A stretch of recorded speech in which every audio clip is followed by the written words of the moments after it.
अस्सलाम वालेकुम सब मुसलमान भाइयों नु अस्सलाम वालेकुम। वे इमरान खान वे तेरा हो जे बेड़ा करक वे ख्वाजा सरा भुखे मार छे दुनिया भुखी मार छे बच्चियां ने भुखे मार के वे तेरा हो जे बेड़ा करक पिटदे पिया तेरी जान नु। वे इमरान खान साडी जान छड़ जा वे अल्लाह तैनू वजे पैर वे आवे किसी जहाज दे विच होवे ते फट जावे जहाज तेरा वे तू किड्डा दुनिया नु जलील कीता है वे इन्ना पैसा लेके जाना किथे ही वे मौत आवे तेनू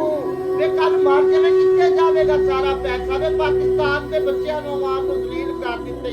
वे इस ते मस्कीन च अपना गुजारा कर लांगे बच्चियां वाले किवें गुजारा करनगे वे इमरान खान तेरे बगले पिछले मर जा इंशाअल्लाह वे यहूदिया वे कंजरा वे कुत्तिया वे तेनू किसे भी आई आवे इंशाअल्लाह वे साडे खलीफा दा पिटना पाया है पिटा तेरी जान नु मैं इंशाअल्लाह से वे बवाजे अल्लाह करे तू वे तेरा कख ना रवे वे गरीबा बाप नु जलील कर दित्ता ही बाकी कोई गरीब नहीं तू रहन देना भुख नाल मार के ने गरीब सारे वे तेनू रोवा गरीब और सारे बाप तेनू रोवे वे इमरान खान तेरा बेड़ा गरक